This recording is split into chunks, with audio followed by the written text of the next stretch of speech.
MyFantasySportsTalk.com. Last week on My Fantasy Podcast. There's talk of moves, and the move that I think we kind of talked about it earlier, George Hill. What's that going to do? what's the real point of that? I think you're getting past Boston with George Hill, but why not Cleveland, Dan? I mean, what do you do if you're Cleveland? Seriously, wouldn't this be the biggest home run? I mean, are we going to do a quarterback again? Are you going to do Saquon Barkley and not really have any protection or any other pieces around him?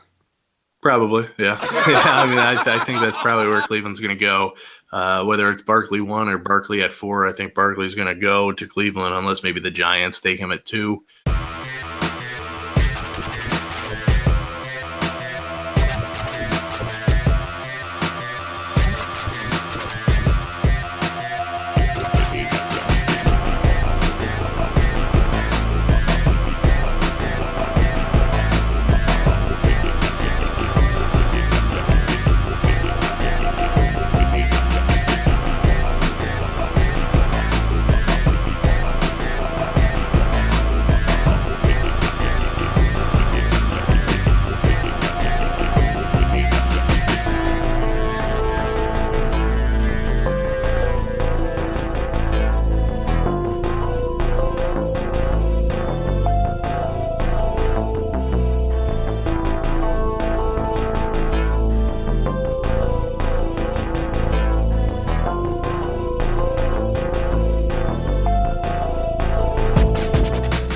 What's up, Podcast Pete? Glad you are back for another one. My Fantasy Podcast coming to you from MyFantasySportsTalk.com.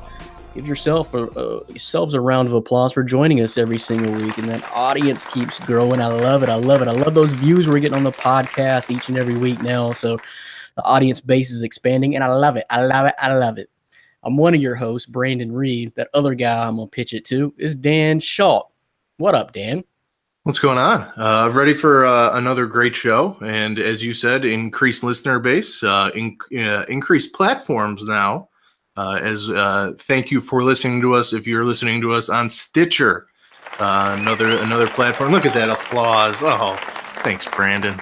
But yeah, I mean, it's great. I think we're reaching the people, and we can tell by our mailbag every week. They want questions answered, and that's what we're here to do. Talk sports and answer some questions. And we're bringing you a big-time bonus and special attraction, special guest this week to My Fantasy Podcast, bringing a little bit of clout from the New York area. You may know this guy from his works at CBS Sports, beat writer, longtime beat writer for the Giants in the New York Giants area, and now the founder, I believe, is this right, Dan? The founder of Sportiversity, which is your stop for New York Giant football everything. Sportiversity.com. Alex Wilson about to join us. Yeah. Alex is going to come on the show. I'm excited to chat with him about the Giants. We've spoken a little bit over the past few weeks, and he brings out a lot of great content specific to the New York Giants. So if you're a Giants fan, that's definitely a website to check out. And myself being a Cowboys fan, we've kind of gone back and forth a little bit. I don't even know if he fully understands that I am a Cowboys fan because I've just been commenting on his Giants work, but he's got some interesting takes that he puts out on that site. So definitely glad to have him join us shortly. Yep, and he may find out you're a Dallas Cowboys fan here soon. I don't know what kind of questions you got lined up, Dan, but behave and, treat our guests right. That's all I got to say before we even start. But Alex Wilson about to join us. And like I said, formerly from CBS Sports, beat writer for the New York Giants. Going to be good stuff with him. Just some of the other topics we got to talk about today. I don't know if you guys saw this, but Fox landed the deal to broadcast Thursday Night Football from now on out. So that's going to be moving away from the NFL Network onto Fox, and they paid a pretty penny for it. So there's still value to the NFL product. We'll talk about that. Alex Smith was traded out of nowhere. Were you blindsided by this, Dan? I mean, what the hell? Now the Washington Redskins got two decent, mediocre quarterbacks, in my opinion. Yeah, I was definitely blindsided. As a Cowboys fan, I put up last night. I was actually happy that the Redskins are in my team's division because they make moves like this. Alex Smith is a good quarterback, but I'm not worried about him. Playing him twice a year. He doesn't really scare me. He doesn't win playoff games. He'll get you 9 wins if you need him to, but he's nothing special. He's basically a little bit older version of Kirk Cousins in my eyes. So it's a lose-lose situation for Washington. You were going to either overpay Kirk Cousins, not pay him and lose him and not have an option, and now you get Alex Smith for a long time and a lot of money. What I was just telling you, I think last night, is that ironically enough, I just started a season with the Redskins in Madden. Why? Because that's what I do. I like to take kind of bottom feeder teams, bad teams, and rebuild the franchise. And so I did that with the Redskins, but I actually traded, and Alex Smith was on my list because I'm not a Kirk Cousins fan, so I was going to deal the quarterback one way or another. I ended up with Phillip Rivers, Dan. I made a trade for Phillip Rivers, so I brought Phillip Rivers over to the Washington Redskins. That's slightly better than Alex Smith, don't you think? Yeah, it's probably tough playing 18 because you don't have Tony Romo as an option, but Phillip Rivers, good 1B below Tony. Madden GM of the year right here.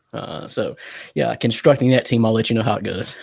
But anyway, the Titan staff is all in place now. No questions from Nick Pertins this week, but I got some info for Nick, and I'm sure he'll be listening to that. So, Titan staff in place. We'll talk about that. NBA injury bug. It's catching, man. It's catching. A few injuries to talk about. And as we were just before we were coming on the air, Dan, tell me about the Grizzlies update you just got. Yeah, the Grizzlies are just plain stupid. That's basically what I'll say. Well, probably not. They are not going to play Tyreke Evans anymore until they trade him. So I remember a couple weeks ago I had mentioned Tyreke being possibility in trade rumors, and you were like, "No way, you got to kind of build around him."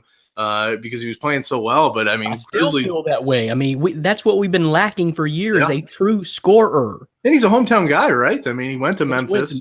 For 1 year, I think. Yeah. So the Grizzlies are in full rebuild. They were always in that 4, 5, 6 seed, and now they've given up hope. I mean, Tyreke, you might as well just sit Mark on the bench too and trade him eventually. His stock isn't gonna increase anymore. So yeah, they're in full rebuild, and it'll be interesting to see what happens. Hopefully he gets traded to a place that he's not going to be a sixth man. I want him to play. Like, I know he was coming off the bench with the Grizzlies, but he was getting some serious run. So I'm just worried as an owner of his in fantasy, it can completely decimate his value. And I'm not sure if it was on the podcast I talked to you about that, but we recently had this conversation the last week that you offered trading me Tyreke, and that's exactly what I told you. No, because I don't know what his future holds right now. If you're going to give me the Tyreke that's been playing for the Grizzlies all season long, then yeah, but that was no guarantee. And now this is just nuts. That's just purely saying to the fans, we're trying to tank here. You know, we got our eyes set on the prize. So maybe we can get someone who's better than Steph Curry already, Trae Young. That's my guy. He is better. When he put up a hell of a game just either last night or Monday. I was watching him last night, and I get so nervous when he takes shots. If you ever watch Trae Young, I mean, he was like 4 steps past half court, and he was just like, and he just like chucked it up like that. If those people who don't have us on video right now, you don't understand the move I just made. But he just kind of went out of nowhere and just tossed it, and it went in. And I was just like, it's insane. He's better than Steph Curry. Give it to him right now. First pick, Marvin Bagley, second. Don't even start with me, new breed. Trae Young. Now is not the time. Later in the podcast will be the time, but right now is not the time. So that's if you just listen to my fantasy podcast each and every week, you miss out on so much. I mean, first of all, like I told you last week, I got Justin Timberlake strikingly good looks, and you don't know what Dan is going to be doing over there, demonstrating Ball brother moves from week to week and all each and every week if you're not either on YouTube or on Facebook or on the website. Very entertaining stuff. But all that to talk about, plus, of course, we've got NBA mailbag questions. We have got NFL mailbag questions. And no foodie question this week, Dan. What?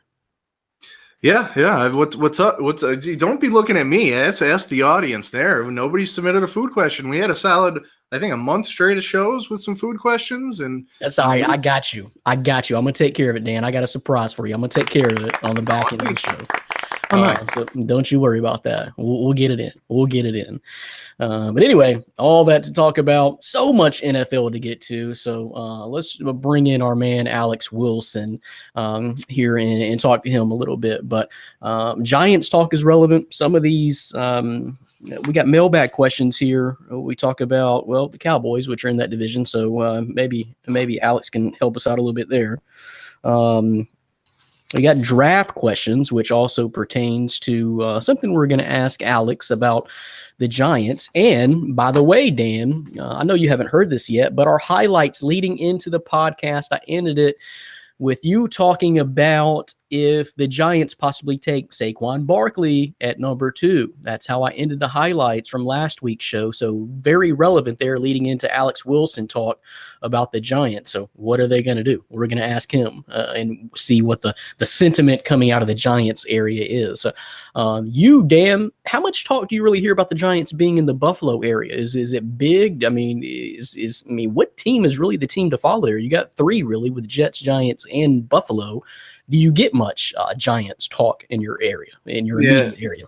No, it's all Psycho Bills, which is shocking because they usually are so bad. Obviously, they broke the streak this year, but yeah, if you're in Western New York, even on the outskirts, basically in the New York State, because we don't really view the Giants as a state team. Like those who live in New York State, the state itself, and those who live in New York City, it's not viewed as the same thing. So it's definitely all Bills, and now we're in winter, and for some reason, hockey is a popular sport here. There's a reason we don't talk about it on the podcast because it's not really a sport, if you ask me. But that's for another day. But here in Buffalo, people are crazy for it. I mean, why? How would we talk about hockey? I wouldn't even know how to approach that. As I was listening to an interview on Mike and Mike, I think it was this morning, but they were talking to who was it? Was it Al Michaels or anyway? I think whoever called the hockey game that the U.S. beat the Russians, and they were, he was in this room, or he was the young guy, and they were kind of polling everyone. Okay, who has ever called a hockey game? And he got the assignment because he called one hockey game in his life, so he could actually tell you what icing was. So that was interesting, but I mean, Giants are big news, big talk. Usually on the podcast when we've had mailbag questions from readers and listeners about the Giants specifically in the last couple of weeks. So let's talk to the man, the real man that can fill us in on all the Giants talk. I believe we got Alex Wilson with us now. You know him from CBS Sports, former writer of CBS Sports, and the founder of Sportiversity. Alex, are you there? Did I pronounce the website right? Sportiversity.com. Yes, you did, sir. Now tell us, get into that a little bit. You are the founder of Sportiversity, and I checked out the site today. You pretty much cover everything Giants. Anything you need to know about the Giants, you find right there on the website. So how did you kick that off? Just tell the folks at home a little bit about your transition from CBS Sports and going out to your own venture, and just how much you love the Giants and covering the Giants as a beat writer. Absolutely. Well, first I want to thank you for having me on the show, and I love to talk with you guys all the time. And my journey was a little bit interesting because I'm in college right now. So I go to St. John's University in Queens. And I've been following the Giants, been a huge Giants fan since I was about 5 years old. The Red Storm. Yep, exactly. The Red Storm. Not too good in basketball this year, but traditionally, yes, though. Traditionally. Traditionally, yeah. Exactly. Traditionally, we've had success, but the past few years have not been very good. But back to the Giants. My journey was a little bit interesting because I started my website because I wanted to get into sports writing, and I wasn't really sure what I wanted to do with it. If you've been in college or, have gone through the process of getting an internship or anything like that, it's really pain. It's a big pain, and getting a job is even harder. So my journey was, I skipped the whole getting an internship thing and decided I'm going to teach myself some things and build my resume through things that I can do on my own. So I started Sportiversity as a Giants beat writing platform. And to get some experience, I joined CBS's Scout and wrote for them for about a year. Wrote for 12 Up Sports, Fansided, at G-Men HQ, and, kind of did a little bit of everything, just learning how to write, how to beat write specifically. So it's been a really interesting journey, and starting my own website was something that I never really visioned for myself, but, getting it all done and managing it and writing every day has become, part of my life. And I'm sure how it is these days with the sports. You have to keep up with everything every single day. So And being you will there. take criticism, and especially from a Oh, rabid, passionate fan base like you have. I don't know this for certain, but I'm going to bet it's true with the oh, Giants. yeah. The New York media is one of the most intimidating things you can come across. I mean, ask Matt Patricia. Apparently, he decided to go to Detroit because he thought New York was too much for him at the time. So, we scare people. We scare head coaches off. And this guy has been working with Bill Belichick. So I think if we can scare Matt Patricia off, I think that being a beat writer is equally as tough. I get criticism every single day about this or that or my ideas, and fighting with people is just part of the daily venture. But it's exciting, and learning new opinions and new perspectives is always a good thing. It's always good to know a little bit about everything so you can back your story up. Well, and it's absolutely true that you're not going to please everybody. You cannot please everybody all the time. So, in my opinion, you're doing your job. If someone takes the time out of their day, even to write you a hate mail, a piece of hate mail, or Absolutely. staunch criticism, if they're taking time out of their day to do that, and they supposedly hate you, then you're doing something right. Yeah. If they hate you, then you're succeeding, because just getting someone's attention is really the main point here. And getting someone to read and even offer their advice or offer their opinion is what it's all about. I mean, as fans, we follow this team and we want to converse with other people. That's what the whole sport is about, coming together. And even it's actually scary to see your own fans, fans of a similar team, fighting against each other as if they're not even fans at all, especially with the whole debate right now. As a Giants fan, who do I want to win the Super Bowl more, the Patriots or the Eagles? I mean, obviously neither, but the Eagles are just, if you're a Giants fan and you're voting for the Eagles, I think it's a little bit you need some help there, because the Eagles, they've never won a Super Bowl, and I get that, but you can never root for an NFC East rival. Well, that's just against the rules. As a Cowboys fan, Dan would tell you the exact same thing. Yeah, definitely. Exactly. I don't know. It's for the Cowboys. I mean, I wouldn't vote for the Cowboys either. Just but I'm sure you're in the same boat as I am. We're both against the Eagles. In this one moment, we can be friends. We can be together here and come together and hate the Eagles equally. But I don't really want to see Tom Brady get a 6th Super Bowl ring. But it is what it is. Yeah. So you guys can unite against the Eagles.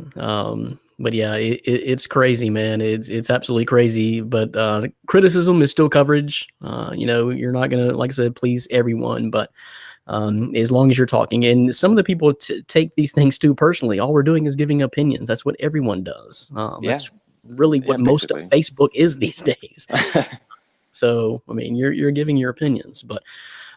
So the big news in the Giants that I kind of want to start here, Alex, is talk about all the staff changes, of course, with first of all, Ben McAdoo out. And you probably haven't heard some of the archives of my fantasy podcast, but myself, I've been pretty hard on Ben McAdoo because I saw when he came in, that offense just took a 180 and just went in the gutter. And I don't know what it was, because I know he was formerly calling plays, as an OC under Tom Coughlin, but what the hell happened to the offense when he took over? So I was not really a fan of Ben McAdoo from the get-go. So start right there, Alex. How do you feel about, moving on from Ben McAdoo and actually replacing him with Shurmur? Oh, I've been looking forward to the day that Ben McAdoo got fired since the day he was hired, because I thought, the Giants have always been a team that they hire from within, very loyal to their fan base and very loyal to the guys that are in their organization. And I always thought that was a little bit too much, especially with McAdoo, who had never head coached before. And he had success with Manning in the beginning because he was being very aggressive with his play style and the offense. But when he was with the Packers, I mean, he had Aaron Rodgers. So when you have a West Coast offense and you're playing with Aaron Rodgers, I mean, Aaron Rodgers could be playing in a backyard football league, or he could be with the Browns and he'd be successful. So it's and I'm sorry, let me back up a little bit even further. So what did you think about moving on from Tom Coughlin to even get to the point where you hired McAdoo? Did you think that was the right thing to do? Was it finally time for Coughlin to leave? I think as a head coach, yes, but I think they should have got rid of Jerry Reese first. They should have got rid of Jerry Reese, replaced him with Coughlin, at least tried to keep him in the organization. I mean, look what he's doing with Jacksonville in one season. Same thing. Yeah, Worked out pretty good in Jacksonville. Yeah, they went from 3-13 to the AFC Championships game. So it's a pretty drastic change for them. And I get they've been doing getting ready for a few years to make this jump, but I mean, he brought the whole team together. I mean, you just don't. People are saying, well, they were bound to succeed this season, but you have to remember they had 3 wins last year. So going from that to the AFC Championship game wasn't a fluke.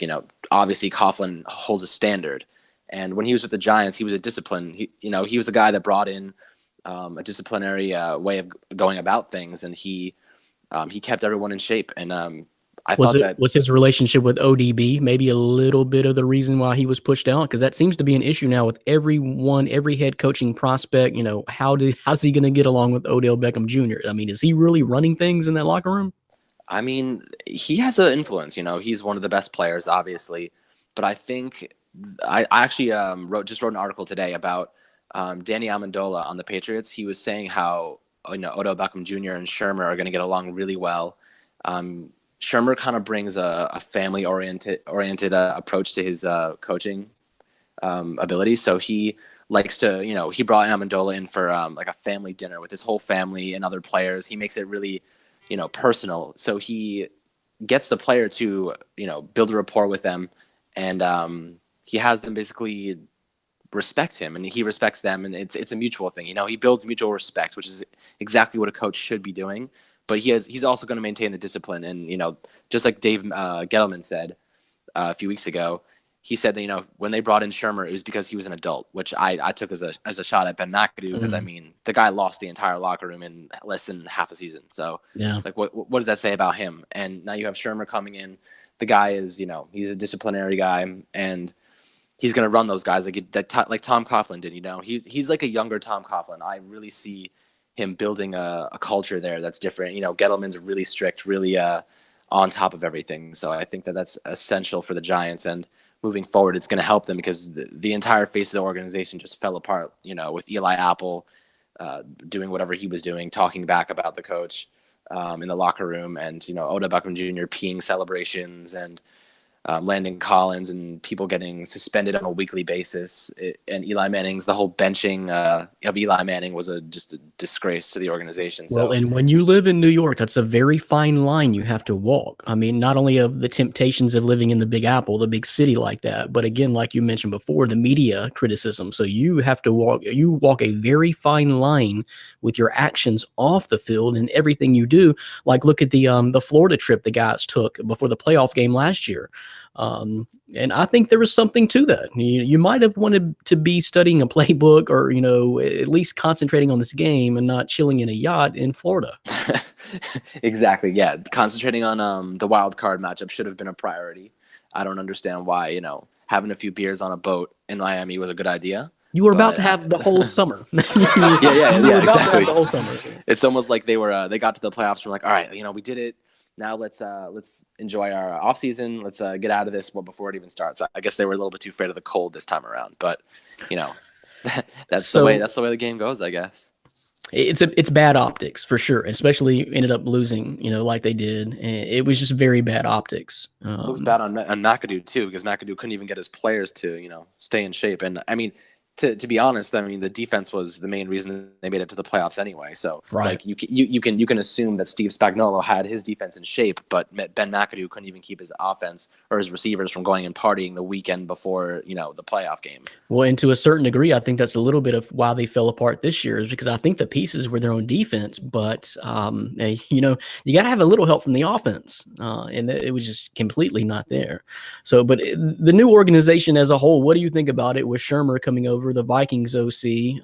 And I'll tell you about James Betcher is what you guys hired him, former Cardinals DC to be the DC. And I'll tell you about him as the Titans were considering him for OC. So I don't know what the hell they were thinking. This guy's obviously better and more comfortable as a DC. That's just how kind of twisted things are in Tennessee right now, is they were trying to get him to be the OC. That's a little wayward. Yeah, that wasn't going to work. But and then you guys what's the outlook on a new OC? As of right now, there's some options available, but they have not been releasing any information on the OC. I think whoever it is, Shurmur mentioned that the guys he wants to take a look at could potentially still be in the playoffs right now. So he might be waiting until everything is said and done and taking a look at some assistants, because I know he really wants to have a guy that's going to complement him well, because he already made sure that everyone knows he's calling the plays, which kind of was a little bit concerning for me because I know McAdoo also wanted to call the plays for the offense. So knowing that he wanted to do that, it kind of brought up some not so good memories of Ben McAdoo being really conservative in his play calling. But I think Shermer's going to take it to the next level. He really likes to play to, the strength of his players, which I really like. So, Odell Beckham Jr. will love that. Eli Manning, he's always been great in the play action, and Ben McAdoo pretty much acts that entire play calling out of the book. So he basically he went with the 11 personnel set, and it was a disaster pretty much every play. It was 3 and out on a majority of drives. So I'm hoping that Shermer can bring some sort of, a difference maker, some, unpredictability to the offense, because I mean, last year you could be watching the game on TV and know what was coming. So I think he got a little bit complacent with his play calling, and he was worried about getting fired, which ultimately got him fired. So I guess that's something that he can take. The thing is, I don't think Ben McAdoo is a bad coach. He's a decent coach. The thing is, it was his first time head coaching, and like a lot of guys, Bill Belichick, Pat Shermer, these guys, they didn't have the best records in town when their first time around. So, you learn something from that experience. So, just something to look forward to with Ben McAdoo. We could see him again very soon in the next few years, but he's going to have to learn and probably go back to being an offensive coordinator for a bit. Well, my co-host, as we just talked about, Dan Shaw, is a big Cowboys fan. So y'all guys usually kick off the season playing each other, the NFC East rivals. So, Dan, what's on your mind to ask Alex? Well, yeah, I mean, something that we were going to be talking about is, and I'm very interested in it, is just where they're going to look at that number two overall pick in the NFL draft.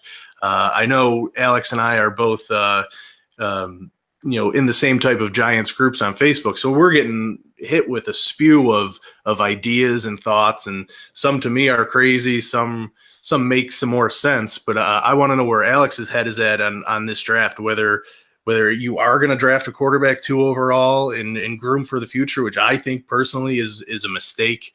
I just don't think any quarterback in this class is worthy of that number 2 pick. Obviously need some offensive line help. Running back Saquon Barkley. Where exactly do you think the Giants are looking? Well, the number 2 overall pick is a very tricky situation because Gettleman made sure everybody knew that he is not taking anyone that he is not 100% sure about. And like you said, the quarterbacks in this draft all have issues. Josh Allen is at least 2 years away from being a starting caliber guy. I mean, he has been compared to Ben Roethlisberger, but you can't make a comparison like that before seeing him play an NFL snap. We have Josh Rosen, who has concussion problems and personality issues. We don't know if he'll get along with the Giants, especially in that kind of market. He could be great. He could not be. It's a big what if. Mayfield, I mean, him and OBJ on the same team is basically a disaster waiting to happen. So I love his skill, but his attitude just doesn't mesh well with the Giants are trying to bring in right now. And you have Sam Darnold as well, who's kind of inconsistent. I didn't like how he started the season this year, but I mean, they're all good options. They're just not the right options for the Giants. That's my biggest concern, is that I don't want to take a flyer on any guy that isn't 100% sure going to be the next guy. And I don't see any of these guys being the next guy. Like you said, it's really difficult to predict these things, but from what I've seen, it's not looking good on the front of the quarterback, but there's other issues that, you can bring up. There's both sides of the argument. So the other side would be, Alex Smith just got a huge deal with the Redskins. I mean, they just offered them their firstborn for Alex Smith. So they're giving up like $94 million over 4 years, which is like an absurd amount for a quarterback who, I mean, he's been good with the Chiefs, but he hasn't been. His statistics aren't, they don't. Nothing's to write home about. So, well, actually, if you compare his stats to Kirk Cousins the last couple of years, Kirk Cousins blows him out the water.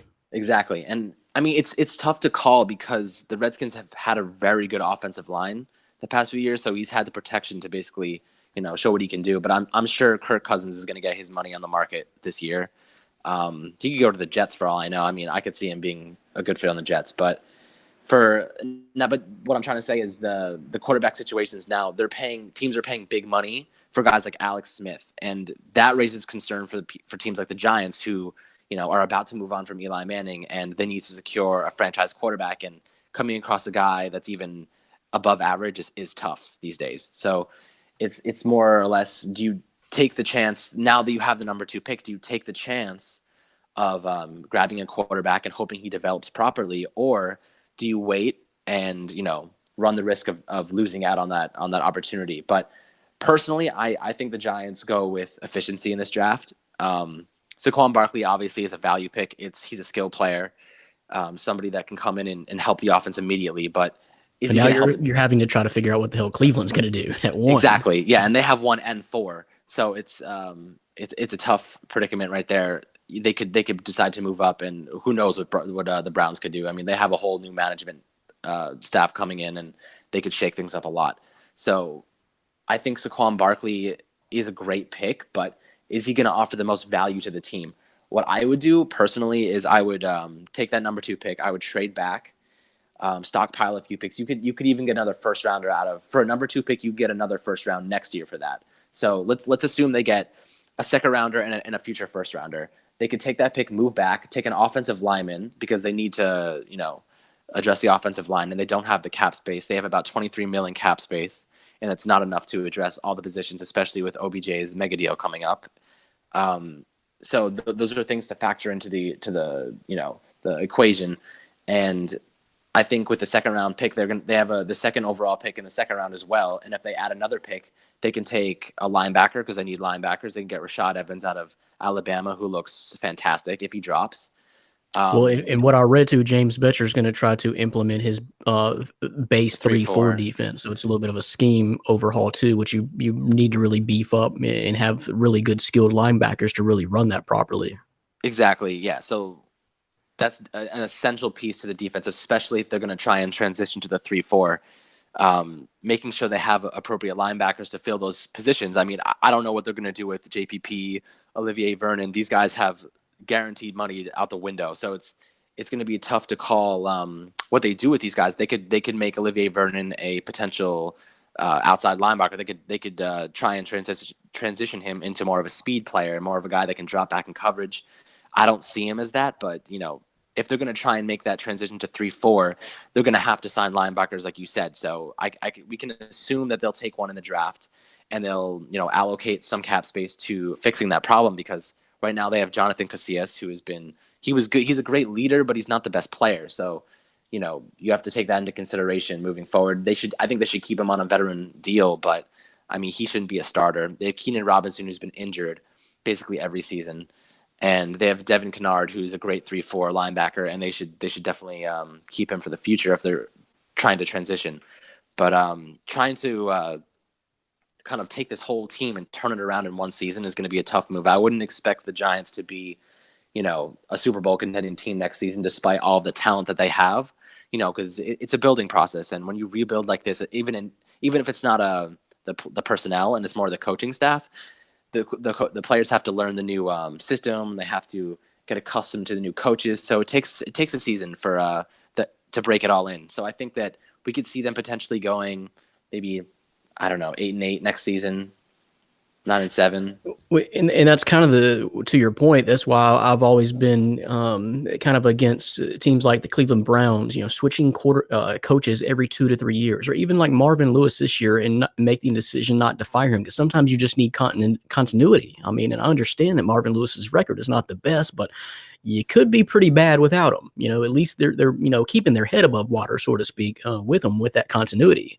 But Dan, it's amazing that Alex just said that about trading back, because you realize we talked about this on the podcast just a couple of weeks ago, and it was our consensus view that being in the Giant situation, they probably would be better off trading that pick back, and that's exactly what Alex just said. So that's pretty amazing, Dan. Yeah, and I mean, you see what the number 2 overall pick price tag goes for. I mean, just a few years ago, Philadelphia moved up and gave away a boatload of picks, like Alex was saying, for Carson Wentz.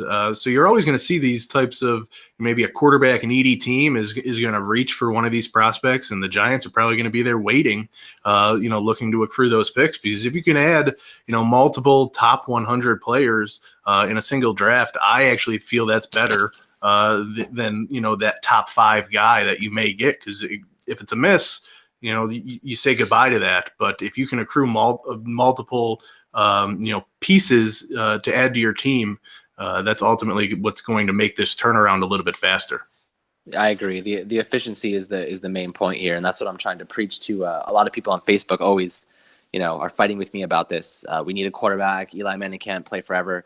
But in their defense, the major reason that people are so off against Eli Manning is because when he's under pressure, his QBR drops significantly. So I mean, you probably know as when you watch Eli Manning against the Dallas Cowboys, when they're mauling the Giants' offensive line, which is a usual occurrence these days, you see Eli just throwing balls up with his eyes closed, and that's his trademark. Closing his eyes and just tossing them up in the air. So going forward with that, if the Giants can solve the offensive line issues, it still doesn't get them out of the water, because the second they get to the playoffs and they're facing teams like the Eagles, who have one of the best defensive fronts in the game, or the Vikings, Eli Manning is going to be under pressure. And can he, fight through that and still succeed? That's the big question. And that's in defense of the people that want to draft a quarterback. That might be the best move, because they need a quarterback that can, pick up the slack when everything falls apart and has some mobility. That's Eli's downfall, and every team knows that. I mean, the guy's been in the league forever, so everyone knows how to get to him. It's an easy fix at this point. So that, in their defense, that would be the move. But I still think, like you said before, efficiency is the best move for the Giants at number 2 this season, because they have Davis Webb. I think he deserves a chance. People have been raving about him. His own teammates have been saying he has that it factor. And even though Dave Gettleman won't, release anything about what he thinks about Webb, which is to be expected. I mean, they don't want to, give anything away about anybody on their team right now, because that just kind of ruins their draft plans. They want to keep everything under wraps and quiet before the draft, because when it comes around, they have leverage over other teams that want that pick. They can negotiate up. So that's what Gettleman will bring to the table. He'll bring that negotiating prowess, and he'll help the Giants get as many picks as possible. So if one of them fails, now you have 2 other picks that they could potentially get that will succeed. So it's either 1 or 3. It's just about basic probability here. Well, Alex, good luck with your Facebook arguments, because I got folks right now telling me that the Titans should get rid of Marcus Mariota for Baker Mayfield. So, I mean, yeah, you're going to have a tough time with that day in and day out, but it's what we do. So tell everybody at home, though, about Sportiversity and your website, and how to get in contact with you and how to keep up with Giants football. So Sportiversity is, as you know, an online outlet for news. And right now we are focusing on the New York Giants, but we just added the New York Mets as well. So if you're interested in baseball, we're going to be having that started up. We actually just did a huge redesign of the website, and you can find us on Facebook at if you type in New York Giants on Sportiversity and New York Mets on Sportiversity, you can find us there. You can sign up to our premium newsletter. It's all free, so all the newsletters will be sent right to your email immediately as we post them. So all free for you to enjoy, and we try to keep everything modernized and have you guys give us any sort of opinions or whatever you want us to write about. We can definitely touch on that. So that's basically what Sportiversity is all about. We just want to make it a community for the fans and something that they can come in and really enjoy and be a part of. I don't want it to be just a readership or a viewership. I want it to be a community that people can enjoy and be a part of and like to contribute towards. Sounds good. Well, I really enjoyed having you on, because the Giants are always a big fan base, even on our show. Always get Giants questions. So they're just one of those elite teams where you're always going to be in the news and talked about. So we appreciate you for coming on here and dropping this Giants knowledge on us today. And we're going to stay in touch, man. I want you back soon and often. Of course. I really appreciate you guys having me on here. Thank you so much. All right. Thanks, Alex. All right. Bye. So, Dan, I mean, it sounds, to me like even with inside the Giants organization, they don't really know what they're going to do with number 2. I would say trade back, like you said, like I said, like Alex said. But it does sound like Eli's going to be the starter going forward.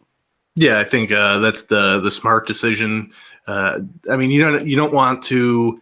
I mean, Davis Webb, maybe he's something, but you don't want to just anoint him the starter. I mean, you know what Eli Manning gives you. He gives you a chance to make the playoffs, to be honest with you, if you can put some pieces around him. So I think you are going to see him start week 1. And honestly, I don't expect the Giants to be as bad as they were this year. I think, Gettleman was a nice GM hire, so you can you can see the track record he has in Carolina. I think he's going to bring that to New York. If anything, out of the teams in Dallas's division, I'm most worried about the Giants usually every season than the other two. And I mean, the Eagles are in the Super Bowl.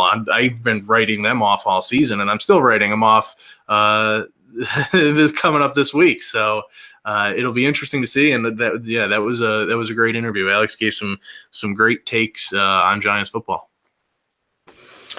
Well, I tell you what, is our man Orlando going to join us today? Yeah, I think maybe we should invite him in.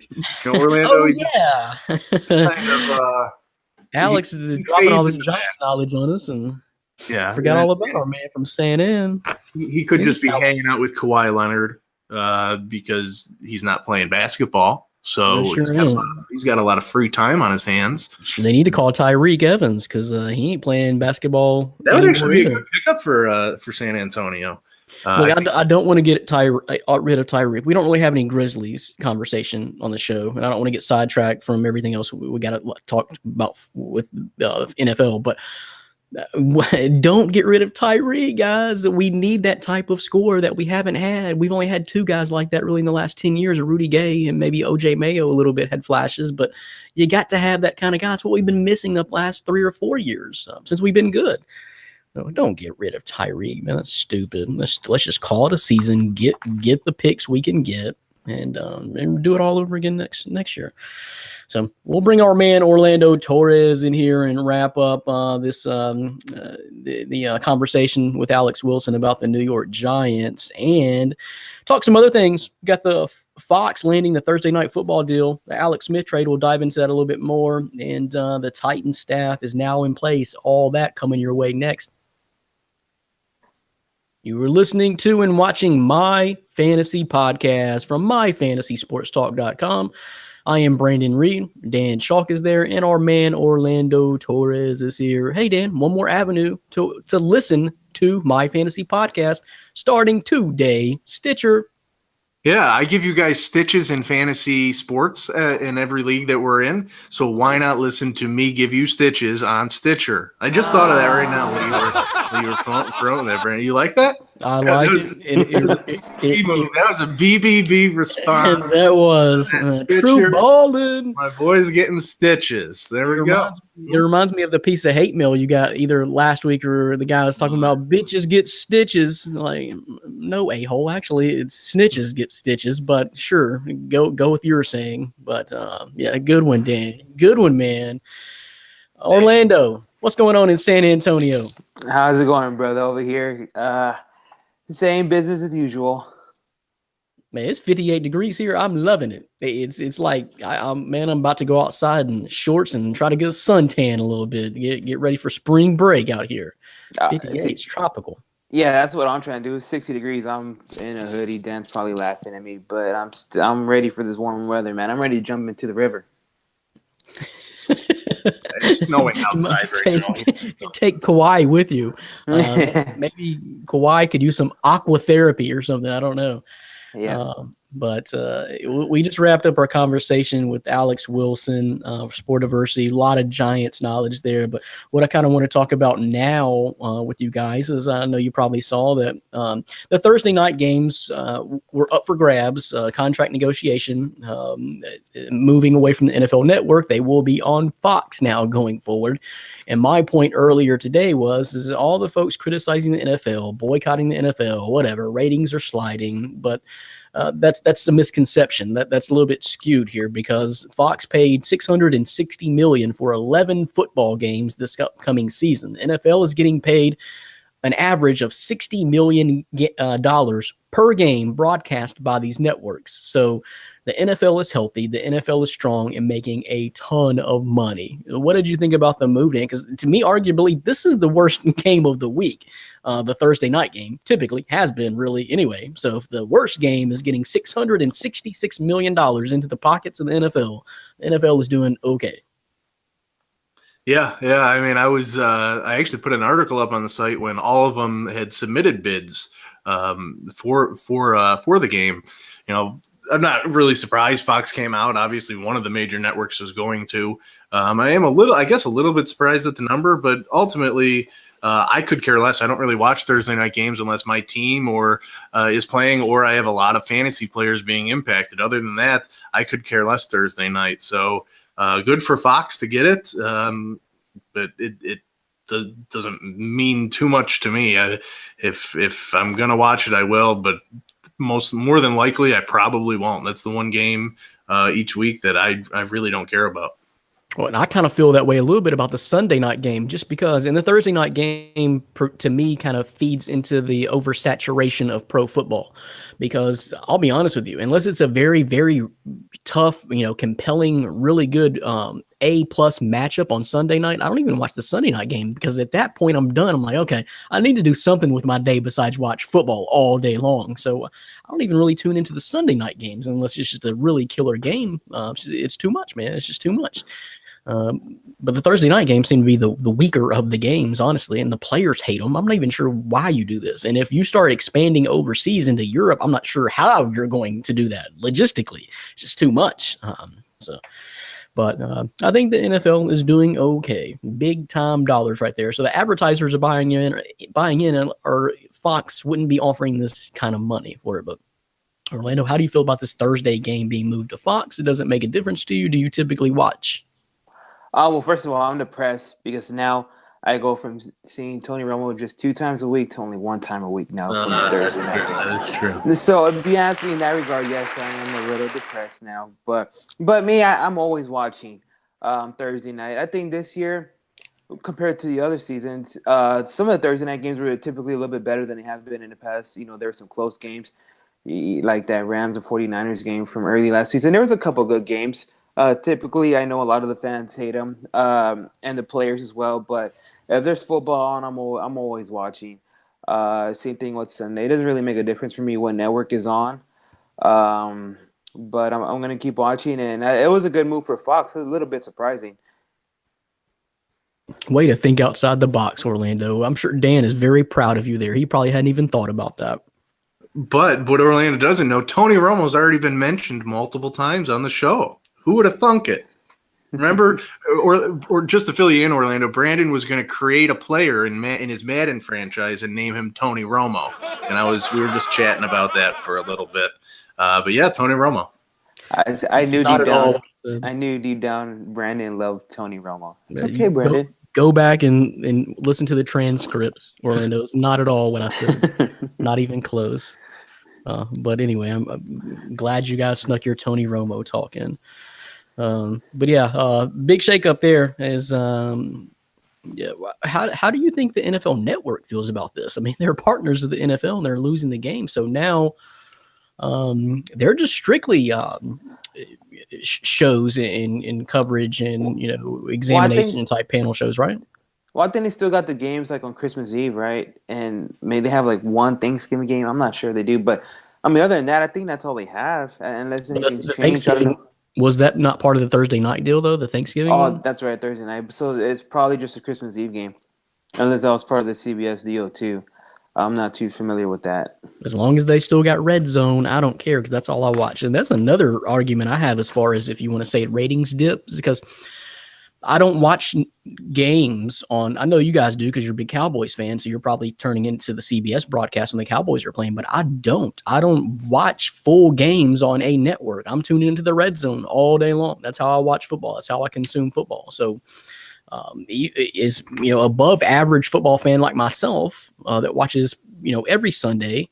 I don't watch networks at all. I'm watching the Red Zone. So I don't know. I would like to see the ratings on the Red Zone if you really want to dive into it real deep. But so look out for that Thursday night football. If you turned into the NFL Network, starting in September, whenever they start, you're not going to find Thursday night football. It's going to be on Fox this year. So the Alex Smith trade, guys, kind of shocked me. I mean, this is very odd timing for a blockbuster trade like this. And I kind of want to know where it all started. How was this instigated? So Alex Smith was traded for a 3rd-round pick and cornerback Kendall Fuller, who actually had 4 interceptions this year in his 2nd season.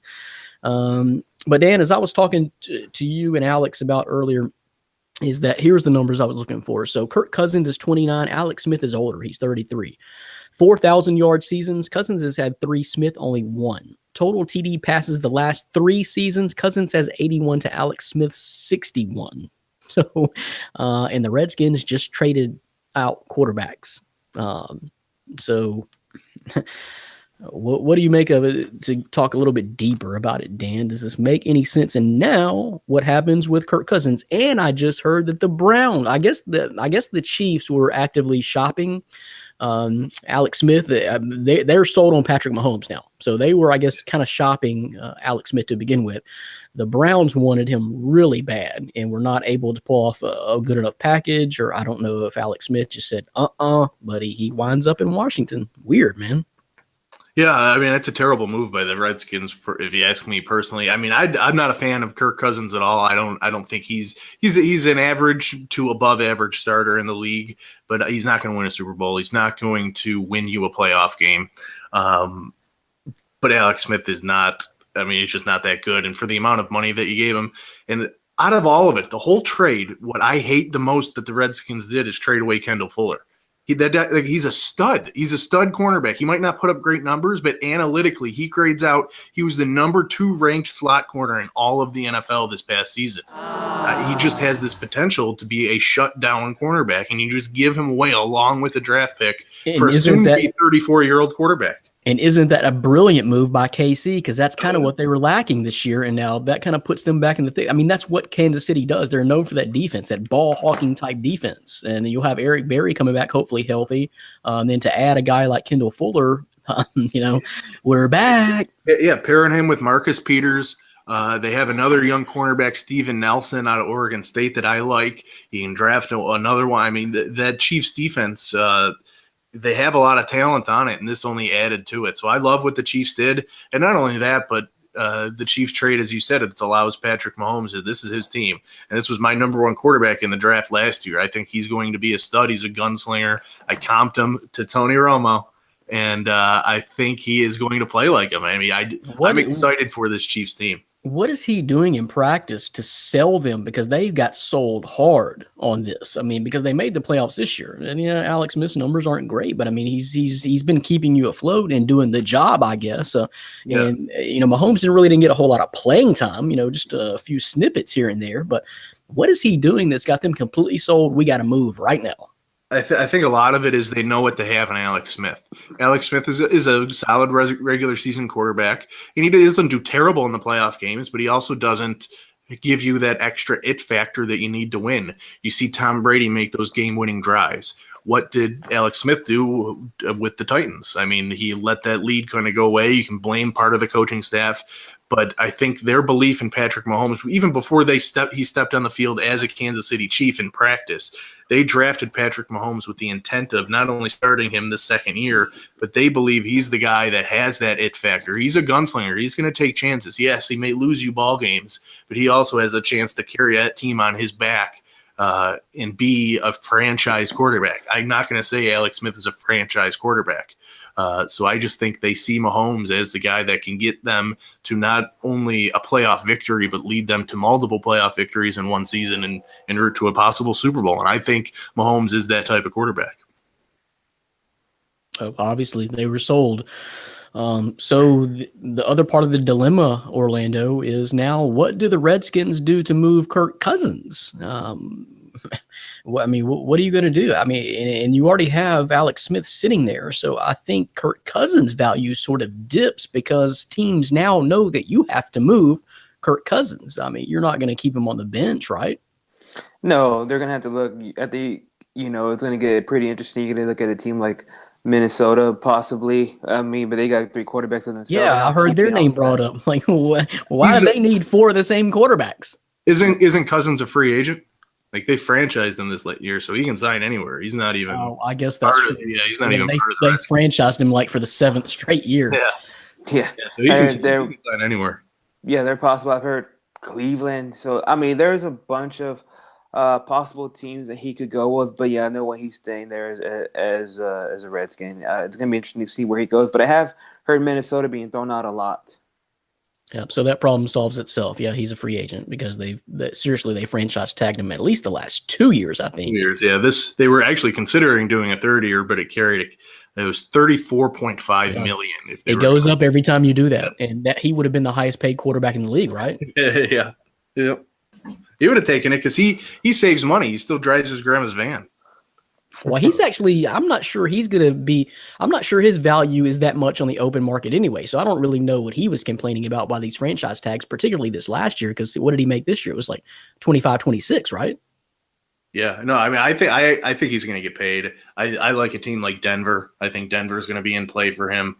Saw something today. I don't want to derail you, Dan, but this is just a real quick point. Saw something today that said they're concerned in Denver about Paxton Lynch because he is more interested in playing video games than studying the playbook. Oh God, I hope that's not true. That's just sad. Out of Denver. I would have doubted. Wasn't there a guy like that in Green Bay like a couple of seasons ago where Aaron Rodgers had to put him in check? So that's not surprising, actually. Well, I mean, John Elway can't keep you in check. I mean, he's the reason you were even brought into Denver. They traded up to get you. Why isn't this working out? Anyway, I'm sorry, Dan. I had to bring that up because I saw that today and I'm like, oh, God. Yeah, I didn't see that, but I mean, I think Denver's definitely going to be in the hunt. They've tried that Paxton Lynch experiment, although I don't believe it's a lot of games to give him. I think he's not going to be viewed as that future, and I think Kirk Cousins I think that's where he's going to go. He's going to be able to have a solid defense around him, John Elway, an offense that he's comfortable in. I think that's where he's going to go. But you're going to see him. He's going to sign a $100 million contract. I really do. I think he's still going to get paid. I don't know why Minnesota would want to jump in the fray. Why do you want somebody like that? I mean, because honestly, I think Bradford's better than Cousins. Teddy Bridgewater's coming back. Supposedly healthy. So, and then you got Case Keenum, the MVP from this year. So, why would you want to jump in that mess? Yeah, no, I don't think they will. But I've seen their name thrown around a bunch. But Denver would seem like a more possible fit for a guy like for him to go over there. So I don't see him going to Minnesota, especially with the quarterback situation going on. What are you drinking? Coffee, cappuccino? What the hell you got there? Yeah, it's coffee. Okay. So yeah, kind of blindsided by the Alex Smith trade. We'll see what happens from there, but not really sure the Redskins upgraded themselves, but they finally got rid of this whole, are we going to franchise Kirk Cousins and have him pissed off, which I don't know why he'd be pissed off. He's making a ton of money, but anyway, something needed to change there. It was just too stagnant. The same situation was just too stagnant. So we'll see what happens, but damn, the Titans now have their staff in place.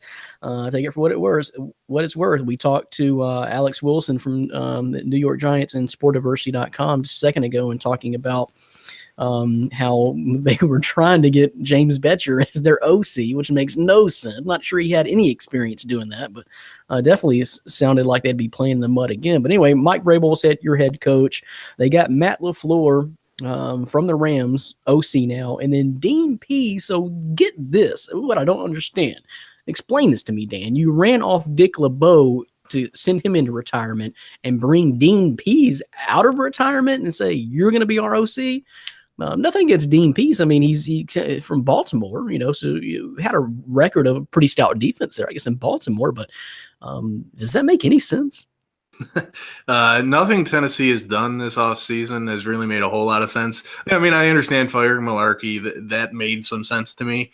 But the Vrabel hire was a head scratcher. I'm more of a head scratcher at that OC. You're not optimistic about this situation, the way the Rams turned around their offense? It just worries me because that was not LaFleur's offense. It was McVay's offense. He was the one guy. Hell, he was giving Goff audibles leading up to the line of scrimmage. He was basically telling Jared Goff where exactly to look, throw, how to call it. He was calling the plays. So LaFleur was, from what I was been able to venture, is he was a glorified assistant/secretary to McVay. So you can look, he's learned from that great mind, because I think McVay is a football genius. No doubt about it. So maybe you hope that he picks some things up, but he doesn't have experience as an offensive coordinator. Obviously you need to start somewhere, but he doesn't have experience calling plays as an offensive coordinator, I should say. So I would have liked to see somebody who has that dynamic offense and the ability to call a game, just a game. So it worries me a little bit. But if McVay rubs off on him, then yeah, he can do wonders for Mariota. I just don't know too much about him, so he could be this genius. But to me, that success for the Rams offense is solely on McVay and what he was able to do. Gotta be better than their first choice of James Betcher, though, right? Or Ryan, somebody from Ohio State, the co-offensive coordinator for Ohio State, they wanted, and he actually turned them down to stay at Ohio State. So he was another option that I didn't like. I didn't really like any of their options that they brought forward. They were all kind of head-scratching moves. But when you have a bonehead ex-linebacker, that's what happens. Running the show. Yep, running the show. Yeah, I'm seeing two sides of John Robinson: the personnel acquirer, talent acquirer, and then the front office, management side. And we're going two separate ways right now. We're going like that. But what can you tell me about Dean Pease, Dan? Because honestly, I wasn't very familiar with him, and I didn't see his name anywhere on the list until he was hired.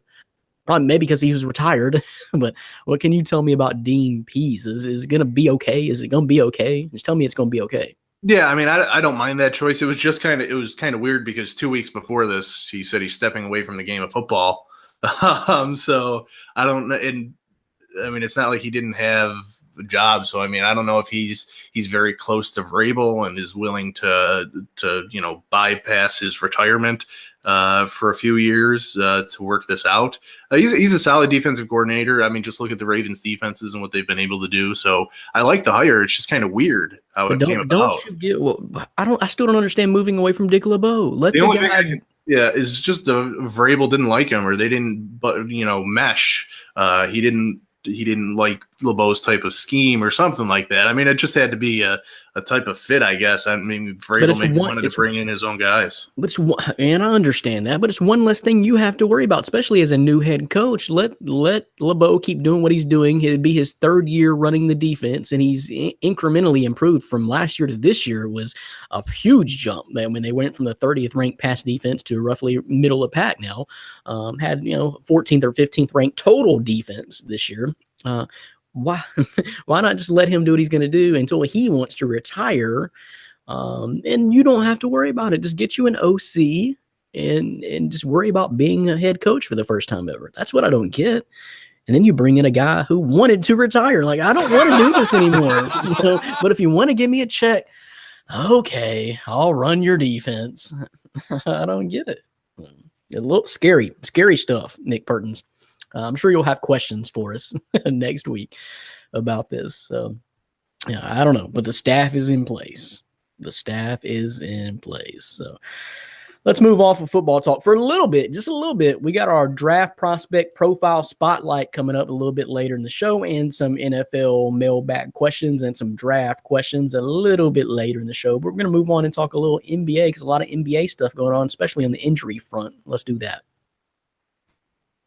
You are listening to and watching My Fantasy Podcast from MyFantasySportsTalk.com. Let me take a deep breath here, Dan. We're on MyFantasySportsTalk.com. We're on iTunes. We're on SoundCloud. We're on YouTube. We're on WBLZ Sports and Facebook, of course. And now we are on Stitcher.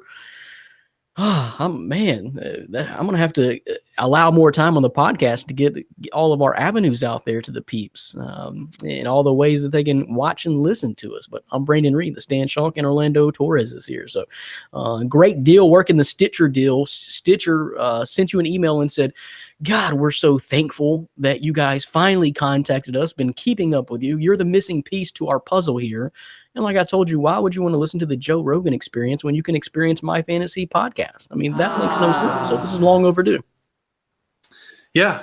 I mean, who is Joe Rogan when you're talking about Dan Schalk, reigning fantasy football champ, reigning fantasy basketball champ, soon to be two-time fantasy basketball champ? If you're here for fantasy sports knowledge, it's coming up because in our mailbag, we're going to deliver it. And Joe Rogan cannot do that.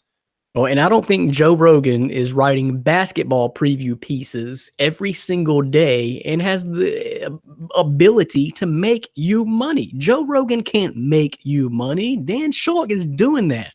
Why he's the champ. Man, respect, Paul. Respect. Just don't go off of my previews and predictions from last night because they were terrible. It happens. Elon screwed you. Oh, Elon. Those Elon Phoenix. Don't even get me started. But I got to say, you hurt my feelings with the Memphis pick a couple of weeks ago when I came out and emphatically told you there was no way in hell that they would lose at Tulsa, and they did. You scared me, dude. I put money on Tulsa, and here it is, this emphatic. And I trust your opinion most of the time. It's kind of went a little wayward after that Eddie Lacy pick, but it came back again, and I was like, oh, man, was this a mistake? Like, it just can't be. And luckily it wasn't. But I didn't see it. The only time I've seen Memphis really struggle this year is when they were playing guys with size, where they just don't have the athletes and horses to keep up. And I did not think Tulsa had that, but I mean, honestly, this Memphis team is not that good, so they're capable of losing any particular game like that. But with Tulsa, not lose tonight to USF. I hope not. I don't know. It's a road game. You tell me. And so I was a little bit shocked. Well, USF Center 6-6, so maybe that'll help. At least it's not Taco Falls from UCF. Sevens. I don't know if you've seen Taco Falls, but he's like 8'6". Yep. Yeah, and he does. He actually, it's weird because he told me he prefers burritos. Say what? Isn't that weird? That is weird. That is weird. So someone screwed his name up from the get-go, or else he was just so opposed to the name that he ordered burritos every single time he went to Taco Bell. Like, interesting. Yeah, just despise this. I'm protesting my name, Taco Falls. That sounds like a good Mexican restaurant, doesn't it? I mean, it also sounds a little dangerous. Sounds like it could be a competitor to Taco Bell, Taco Falls. All right. So NBA injury news. God. So, well, first of all, Cousins from Friday night. And who is this trying to trade Cousins to us like we're some chumps in our league? I think he offered a trade to everybody. Like, dude, who was it, Dan? We're watching basketball. We know what the hell is going on, dude. Stop trying to unload DeMarcus Cousins to us and hope we accept. We're watching basketball. Who was that, Dan? I only know the team named Moncada Ballers. I don't remember. I think that's who I'm playing this week. Yeah. Yeah, well. That's who I was playing last week. Blake Griffin for DeMarcus Cousins wasn't going to happen. Moncada. Yeah, tried to offer DeMarcus for Gasol. I should have just responded, okay, I'll give you Mike Conley. I'll give you Mike Conley for DeMarcus Cousins. Deal. But anyway, DeMarcus Cousins goes down. That's for the year, right? Shattered Achilles. Yeah. He's done. Conley had pretty much the same thing. He's put on the shelf. So while this is not new injury news, it is news that he's not going to play this year at all. So that's one guy off my fantasy team, period, had to drop. Kevin Love last night fractured a finger, thumb, something. He's going to be out, what I think I saw, 6 to 8 weeks. Does that sound right? Yep. Yeah. So he might be back in time for the fantasy playoffs. Lost that guy. But not only that, these are huge moves for these teams, all three of them. Because not only New Orleans is losing, I guess, their leading scorer. If it's not Anthony Davis, it's DeMarcus Cousins, but right there. But anyway, a huge piece. And now they have something to think about. And we'll talk about fantasy values here in just a second with some mailbag questions we got. Mike Conley is huge because now I think you see the full tank mode in progress with him deciding to not play Tyreke Evans. How would you not play Tyreke Evans? That's obviously, now they say it's for trade reasons, but it's obviously because the plan now is to tank. Mike Conley's not coming back, so you're not really going to make any kind of run or threat in the playoffs. And I think your plan is to tank now. So that's huge that Conley's out because I think you're seeing that is affecting what happens with Tyreke Evans. K-Love, for obvious reasons, that's huge for Cleveland because they lost their number 2 scorer, number 2 player. When things just aren't going well. Isaiah Thomas isn't going well. The team is not doing well. I don't see the moves. You saw Blake Griffin got moved to Detroit. And meanwhile, here's LeBron, just like, when are we going to do something? So, I told this to you guys on the message boards that why wouldn't Cleveland put together a package? What you're telling me that package, Tobias Harris, Avery Bradley, and the picks were better than Tristan Thompson, Jay Crowder, maybe J.R. Smith in a pick? Or are you telling me that Cleveland couldn't put together some sort of package for Blake Griffin. And I think Blake Griffin would have been a difference maker for Cleveland. Am I wrong? Orlando? I mean, so anyway, what do you make about all that? Just the shakeup with the injuries, how it affects these teams and what's going on? Yeah, no, I think Blake Griffin would have been a solid addition to Cleveland, but I don't think he's their answer. I think they really need a guard is what they're really hurting at. But Kevin Love, I mean, 6 to 8 weeks with the broken ham, and after reading about all the stuff going on with Isaiah Thomas leading the charge against him, for him missing a game for flu and, stuff like that, I think Kevin Love has got to be a pretty happy man right now, just not to be in that drama, to finally, get out of that headspace. It hurts the team. LeBron already came out and said it hurts the team, but the main thing is getting Kevin Love back by the playoffs, or to help him with that playoff run. So I know that's what they're looking for, but it stinks, seeing all these injuries in the NBA with, some of these big stars. I honestly don't think Cleveland's going to the finals this year, guys. I don't see it happening. I see Boston or Toronto knocking them off, because even if they do make a big move, which they better add some sort of solid piece. I mean, it's got to be an impact player. But even if they do that, they're not going to be able to work in the chemistry with Kevin Love on the floor until damn near playoff time. And I'm not sure that's the right time to do it. I'm not sure you can get it all together by then. So I think it's a lost season for Cleveland as far as if you're talking about getting to the NBA Finals. I just don't think with this makeup, with this team, that LeBron can push that trigger and pull that and push that switch and turn it on when needed to. Definitely, we're not going to beat Golden State or whoever represents the West like this. Dan, would you agree? I mean, they're not the favorites right now. Yeah, no, I mean, I think it's Boston as the favorites, and especially if they're able to swing a deal, as it's reported, whether it is for Tyreek Evans or another piece, if they can add to that team, because I already think the Celtics team is better than the Cavs team. So if you get another piece, who knows if Gordon Hayward ever comes back, what he might be. I mean, the likelihood isn't high, but you never know. I think Boston is the team to beat in the East, but neither of them are going to beat the Warriors. They'll win it again until Trae Young comes into the league next year. That's it. That's all I got. But yeah, I mean, it will be somebody like see. Atlanta, though. Atlanta or Phoenix is where he's going to wind up. Somewhere like that. So instant contenders, Atlanta or Phoenix. Mm-hmm. Okay. What were you going to say, Orlando? No, it'll be interesting to see if Cleveland can make a push or move for Tyreek Evans before the deadline. Get rid of some of the dead weight like Isaiah Thomas or Derrick Rose. Someone is going to actually help them. Their backcourt is a mess. Their whole backcourt is a mess. You cannot rely on Isaiah Thomas, although he had a great year last year. I mentioned this on the podcast before. His stature is not great enough, especially if you run him with a backcourt made of J.R. Smith. And then Dwayne Wade and Derrick Rose are almost the same guys now. You don't know when they're going to walk away or get hurt. So yeah, they just need to throw that whole team away and just start over. That's a shame. So, but I really think these injuries have teams really seriously considering their futures, with DeMarcus Cousins even. And then, like I said, Connolly, you're seeing that even affect other guys. Who knows if they're even put Marc Gasol on the shelf at some point this year? Why play him? But seriously, why play him? What if he gets moved? What if he says, okay, enough is enough. This is a sinking ship. Move me. And then Kevin Love, Cleveland's just a mess. So big injury news, though.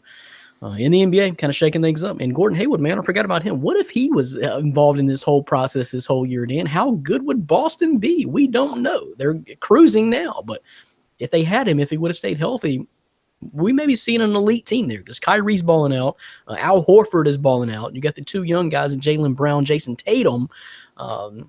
That team would be solid, man. That team would be really solid if Gordon Hayward would have stayed healthy. So we'll see. Any prognosis of him? Is there a chance he comes back for the playoffs? Shooting. They're posting pictures on Twitter of him always just shooting jump shots from 3-pointers and all. He doesn't have a brace on his ankle. So, I'd probably brace that up for 6 years after the picture I saw when it first happened. So I was surprised. Who knows? I don't think they're going to rush him back, but it looks good so far, It's a possibility. I don't know if you risk it, but They're doing okay without him, but just it's kind of the what ifs. Hate to see injuries. That's really kind of the downer about the NFL is just injuries change so many seasons. If Aaron Rodgers wouldn't have went down, who would have said that the Green Bay is not representing the NFC in the Super Bowl right now? I don't know.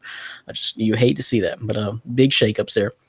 But let's get into some NBA mailbag questions real quick. So let me see what we got here. We mentioned it briefly. The Blake Griffin trade. So this question comes from Dylan Moore. How does the Blake Griffin trade affect his and Bradley and Tobias Harris's fantasy value?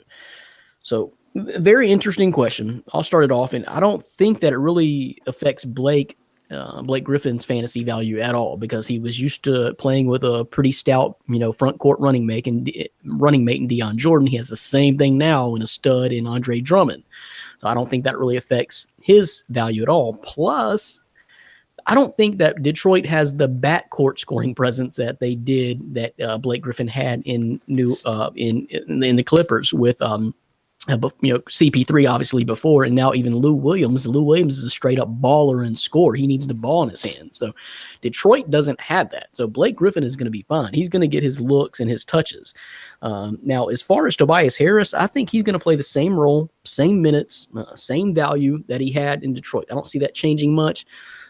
Maybe a slight uptick because they need him a little bit more. DeAndre Jordan's not really a feed the low post, scorer, half the time down, half court set kind of guy. So I think Tobias Harris is going to be okay. Avery Bradley, I'm not a fan of. I'm just not a fan of because I think he really blew a golden opportunity this year. They were trying to hand the keys to the car over to Avery Bradley, especially Reggie Jackson missing time.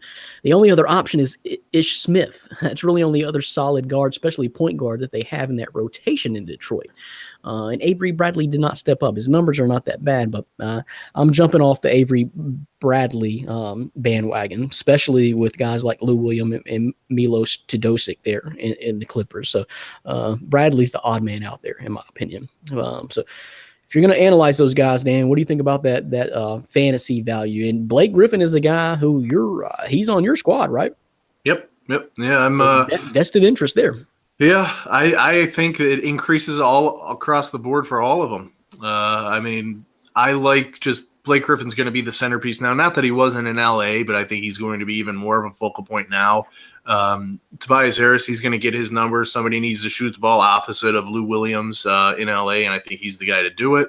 And then Avery Bradley, he's reuniting with Doc Rivers. He's there in Boston with him, so they know each other. They have a rapport. I think he's just starting to get healthy.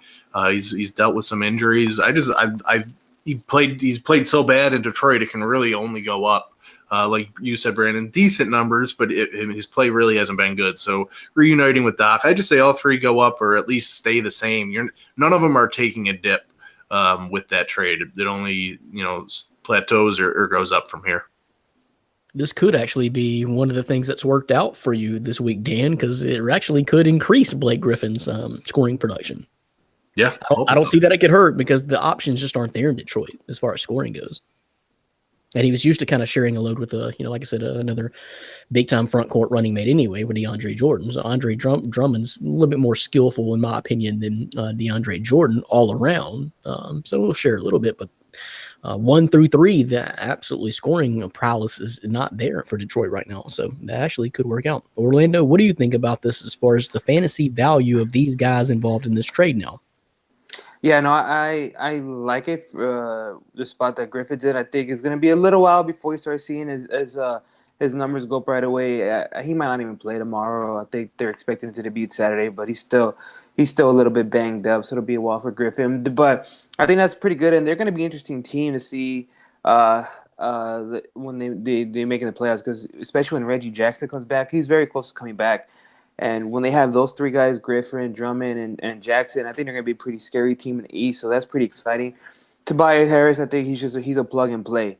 He was doing it for Detroit. I mean, obviously he's a different system in LA, but he's going to be one of those guys. He's going to be fine. I will agree with Avery Bradley. I do like the fact that he's reuniting with Doc, but I think Avery Bradley's a guy you're not going to want to plug and play every night. He's going to be one of those guys, if you need to fill in or something, he's not going to be a must start. I'm not too sure if there's going to be an uptake in his fantasy value, but he's still going to be a usable guy you could use, especially with these injuries that we're mentioning. There's some guys in the league that just aren't aggressive and don't put up numbers. They're pedestrian. They play a lot of minutes. You got guys in the NBA, especially when we're talking about fantasy here, that are playing anywhere from 24, 25 to 30, 33 minutes a game and only averaging like 18, 19 fantasy points a game. They're just pedestrian. They're doing their job, but it doesn't equate to fantasy value. It's pedestrian. It's just not aggressive. It's not an aggressive game. And I kind of feel that way about Avery Bradley. Are you going to say something, Orlando? No. Yeah, I totally agree with that. I mean, maybe he gets a little bit. I know Detroit was giving him a lot, a chance, but maybe he feels a little bit more comfortable being back in the nest with Doc Rivers, who's to say. So that'll be interesting to watch. But I don't think he's gonna make an immediate impact right away. Dan, you took another hit this week. John Wall. Yeah, John Wall. That's right. What was the prognosis on him again? 6 to 8 weeks? 2 months. 2 months. Got his knee scoped. That son of a knee. Son of a wall. Yeah, that it's given him issues all year. So I mean, maybe I won't win by doubling my opponent's score. It'll probably only be a couple hundred points. I win by 3. You got a pass this week, though, Dan. I don't want to hear it. Who are you playing? Colby Gatz, who ain't even setting his lineup. I mean, he got stud on the bench the other night. I think he's still depressed and crying from when Hayward went down that first night, and he just gave up. He just threw his hands up in the air that night and said, "Screw it." Or his team's in the Super Bowl, so he could care less about basketball. That's also possible. Yes. But either way, guys, you can just crown me now. You can wait. Whatever you guys prefer, it's fine. I'm good with it. I'm trying to tell you. Next year. You're trying to look up some numbers. Yep. No, I'm not looking up numbers. I'm trying to tell you that your cockiness, whatever I told you the other day still reigns true, and that's what I wanted to say, is that you were just a couple of moves away, and one of them just came true tonight. I told you you're a Tyreek trade or something happening away, a Ben Simmons injury away from not being the top dog on the hill. You are right now. You really are. You got lucky with some moves. You made some really good moves with the Tyreek. Good drafting is what you call it. You can compliment me. It's allowed. You didn't draft Tyreek. You didn't draft Tyreek. Yes, I did. You drafted Tyreek? Yes. Okay, it was a great move. Great move. Yeah. To begin with, I don't even think there's been any trades, right? If anything, it's just been straight up waiver moves. I haven't seen too many moves in this league. That's how you really accumulate your squad in the early part of the season. Like, one of the guys that's really paid off for me is Michael Beasley. Who the hell saw him coming out and being almost the leading scorer of the Knicks? It's a little bit up and down because he's technically a bench player, but who saw the numbers that he was going to put up? So I got kind of lucky there. Snagged him early. And you got to kind of do that. Donovan Mitchell, I didn't draft Donovan Mitchell. I don't think. I'm pretty sure I picked him off the waiver wire early on when I saw that he's going to be a stud. So you got to make moves like that early on. And Markelle Fultz, still holding out hope. He's the number one pick in the draft. He's the number one pick in the draft. Maybe if the NBA went to 7-foot hoops, you might have a chance with Markelle Fultz. I tried to tell you, it ain't all about scoring buckets, man. I saw him play when I had him on my team earlier in the year, and it's nothing you want. He got me negative points in a game, and you know how hard that is in our league to get negative points? Man, that didn't even count. That didn't even count early in the season. He hadn't started his NBA career yet. So, but anyway, great question, Dylan Moore. We'll see. That move kind of blindsided me like the Alex Smith, the Redskins deal. What's going on in the air right now this week? And I'm sorry, Blake. I'm sorry. I understand. Basically, Blake Griffin went from 9 seed in the 9 seed in the West to the 9 seed in the East. So you're still playing in a playoff contender. So great move by Detroit, but I don't know about moving from Los Angeles, California to Detroit, Michigan as far as a lifestyle change. So no disrespect, but no disrespect to our Detroit guys, but I don't know that I would like that. Dylan Moore, appreciate it. What's the next one? Let's see. So, this is a fantasy trade question. It comes from Yo Mama Sanchez. That sounds dirty to me. I don't know. There's some sort of underlying dirtiness to that I don't quite get, but it's dirty. But anyway. Thanks for the question, your mama Sanchez. The question reads as this. Thoughts on this trade proposal I received? I give up Lou Williams and receive Drew Holiday. Okay. A week ago, I would have said no effing way. Do not do this. But again, the injuries and the trade now, the trade and the injuries combination makes this a totally different question now. What do you think, Orlando? I get your point, but I'm still not doing it. I mean, I look at Drew Holiday, regardless of the trade. This is a guy where Doc Rivers and the Clippers know what they have. I think in 13 straight games coming off the bench, he has 20 points, at least 20 points. I don't think you're going to see his value just dip, even with Griffin out and Harris and Bradley in. I'm still keeping Williams, especially this year, over Drew Holiday. Dan, you feel the same way? Let me tell you, as a Lou Williams owner, if somebody offered me this trade, I am hitting accept quicker than I can hope for. And it's only because I am absolutely terrified of what's going to happen to Lou Williams when he is traded. It's not if. The Clippers, to me, are going to trade him. I hope to God they don't, because his value right now, yes, I would take him. If he's going to stay on the Clippers and get those minutes, put that production up, yes, I'm keeping Lou Williams. But I think he's going to get traded. And that trade, wherever he goes, if he gets traded to a contender, to a Boston, he's not going to put up those type of numbers with a Kyrie Irving-led backcourt, along with the other scorers that they have. So I'm taking it and just hoping that he does get dealt. It's a little risky, but at the same time, if he does, I think it would be a huge payoff, because with that DeMarcus Cousins injury, Drew Holiday is going to be asked to shoulder a little bit more of that offensive load. He's still averaging 18.5, 19 points a game. Lou Williams, 23. Drew Holiday's a better rebounder. Assists are about the same. So I would take that trade if I were Yo Mama Sanchez. Yeah, no, Dan makes a good point about that too, because I totally forgot about the trade deadline. So yeah, if he's so Sanchez, Mohamed Sanchez is not worried about Williams getting moved, then I'd keep him. But if he's worried about that, being that Dan mentioned that seems like that other guy's kind of screwing himself if you kind of think about the trade like that. Well, then, like I said, guys, I think this question was very, very obvious a week ago, but now it's not so obvious. And if you're telling me that the Clippers are in clean house mode, which they very well may be, I didn't really think about the aspect of Lou Williams possibly getting traded. Honestly, I probably wouldn't do it if I'm the Clippers, but if they are in total clean house mode, then it's possible. But taking that aspect out of the situation, then no, I'm not doing this trade for Drew Holiday. I'll tell you why, because of the trade and the injury. Right now in the Clippers, Lou Williams takes over games. He simply takes over games, and he's the guy with the ball in his hand scoring all the buckets. And that's only increased with the departure of Blake Griffin. The Drew Holiday with DeMarcus Cousins going down, yes, that hurts. That helps Drew Holiday's potential production, but he still has a super stud on his team and Anthony Davis to share the load with, and Rajon Rondo, who gets his minutes and takes away from some of that production too. So I guess my feeling about this is trade regardless, saying if Lou Williams is going to be on the Clippers, this Clippers team the rest of the season, Drew Holiday is going to be on that Pelicans team the rest of the season, that I think there's more opportunity going forward for Lou Williams to have even bigger games than Drew Holiday to have games in New Orleans with Anthony Davis and Rajon Rondo, the factor as well.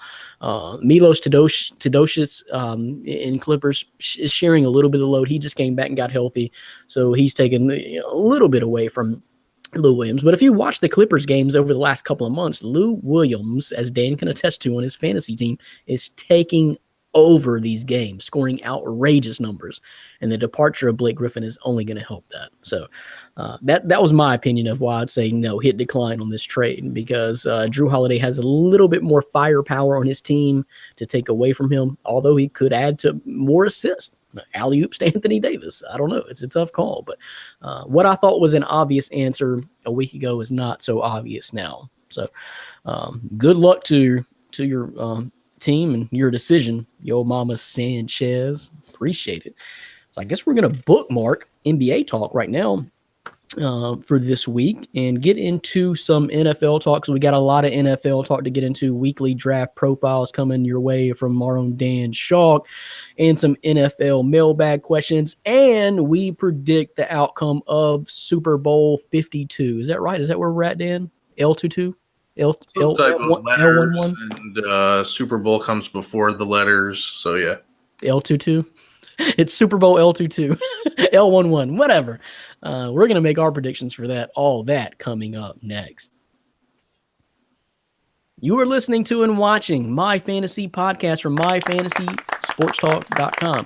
You're watching on the website, MyFantasySportsTalk.com, or YouTube, or, of course, on Facebook. You're listening to the podcast on probably iTunes, maybe SoundCloud, most likely WBLZ Sports, or even now we got a brand new audience in Stitcher.com. So look for us. We appreciate it.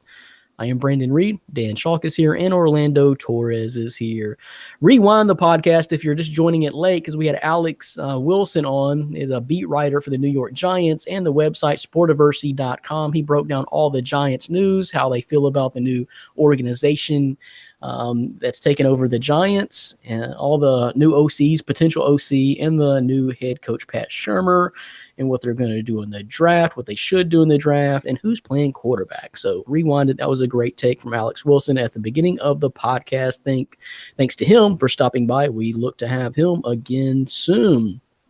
Great job of lining up that interview and bringing a little bit more star power to the podcast, Dan Schalk. That's why you're the champ. Yeah, I mean, we mentioned it a couple weeks ago how some changes are going to be happening. We're going to be adding some new features in. I hope to have some more guests. Obviously, I think Alex is going to be a returning guest. The first thing that popped into my head is draft show. Giants will be picking early, so that's a possibility. But yeah, I think you're going to see more and more new features and guests added to the show each week. Yep, definitely. Great suggestion there too, Dan. He'd be great to bring on, especially when the Giants are picking. Or we can have him in even before the draft starts, so we have a little bit of pre-show. He may tell us who the Giants are drafting to just take all the excitement out of it and all the guesswork out of it. He may just tell us, look, this is who the Giants are taking, and we can see if that happens. So, we got mailbag questions to talk about, but first of all, I'm pretty interested in your Dan, because you never responded to me earlier, but we're going to continue the weekly draft prospect spotlight. I'm going to let you talk about whatever draft prospect you want to highlight this week. And you've had many articles released on the website this week, myfantasysportstalk.com, of course. I kind of thought you would probably go with Josh Allen because you took a lot of heat over that. He is your number one quarterback prospect. Let that be known. So you took heat over that, but it's your spotlight, man. You tell me, which prospect are we spotlighting this week? I'm going to change it up on you. I'm not going to go Josh Allen. I'm going to go with a profile I brought out today, my number one tight end in the draft, and that's Dallas Goedert from the well-known South Dakota State Jackrabbits. Dallas Goedert by far is my number one tight end.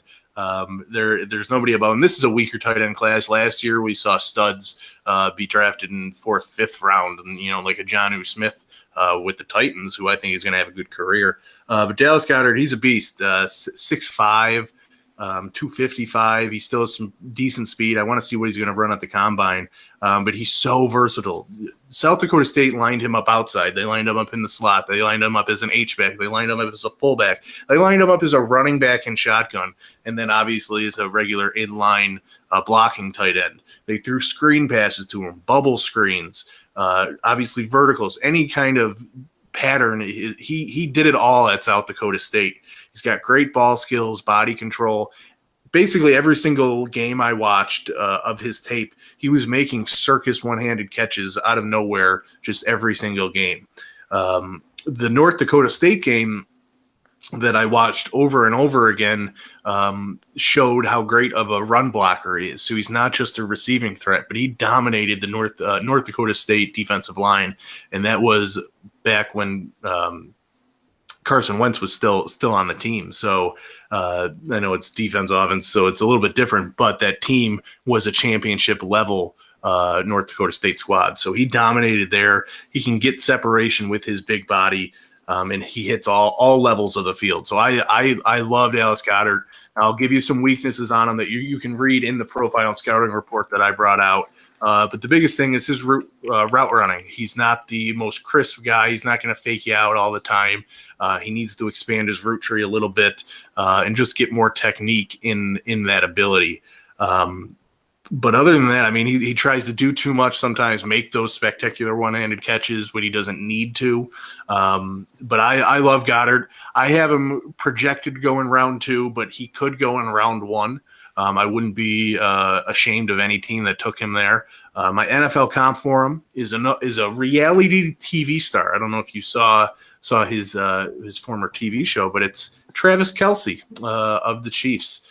Very similar body position, very similar hands and catch radius. So I think they grade out very well. So Dallas Goedert is going to be the number 1 tight end in this class. And I don't think it's close. This is a weak class. You're going to hear names like Mark Andrews and Hayden Hurst out of South Carolina. Garbage. Absolute garbage compared to Dallas Goedert. He looks like a damn fullback running the ball. He's a beast. He's a beast. We're going to be talking about the Cowboys draft in a little bit. I wouldn't mind him going to the Dallas Cowboys to eventually replace Jason Witten. I think we have other needs, so I wouldn't necessarily go there. But Dallas Goedert, remember that name. He was a former Jackrabbit. There you go. That is your weekly NFL draft prospect profile spotlight from Dan Schalk. But hey, we got a lot more on the site. I really thought you were going to go with Josh Allen because I know that was a little bit of a controversial take by you. So you got a lot of feedback on that. So you'll just have to read the profile on the website, myfantasysportstalk.com, and give Dan your feedback on that. Maybe next week. Who knows? No telling what we'll do. But you're definitely high on Goddard. High, very high. Yep. Higher than a Colorado bus tour. So Orlando, he's going to have to get out of here in just a second, but I know he wanted to hang around for this question. Our first NFL mailbag question comes from Dirty J. Bird Rowe. Where did the Cowboys go in the draft? I see a lot of mocks giving them a wide receiver in the first round. Christian Kirk, Cortland Sutton, etc. Is that what they should do? Shore up more of the defense? I don't know. But thanks, fellas, from Dirty J. Bird Rowe. Orlando, before we get you out of here, man, give us your take. I know you've analyzed this and thought about this or have your preferences. What should the Cowboys do in the draft? And what pick is that first round pick anyway? 17, 18, 19, something like that? 16 or 17, I believe. Is that right, Dan? 17 or 19. Yeah, something like that. Not high teens, right? 420. I think they got to hit up the defense. I think they need a linebacker. They need a lot of things, but I know safety is a big issue. But I think and you see it a lot when Sean Lee's not on the field, or even Anthony Hitchens, or those two at the same time. It causes a big problem. I think that's one of the things they need to do, and they need to start up again with their offensive line. When Doug Free retired. I didn't think it would be that impactful, but you saw it right away. And it was, the line wasn't the same as it was last year, even when Romo was there before his days were numbered. So I will hit up the defense for sure and then work on the offensive line. Wide receiver is a need. I love Dez, but he's just no longer that guy. And maybe he is. He just has to shape it up with Dak Prescott. Their chemistry is just not the same as it was when Romo was there. I think everybody knows that. Dez is getting a little bit older. He's already 29, so wide receiver is a need. But I don't think that's something the Cowboys need to target right away in the first round because Dez still has some playing time in him. So I will, if I were the Cowboys, I would go for defensive or offensive lineman. Not sure Dez really has the fantasy value anymore, man. His fantasy value took a major hit this year, and I don't know, maybe third round before Dez is looking to be drafted. But a lot of that has to do with Dak Prescott being your quarterback too.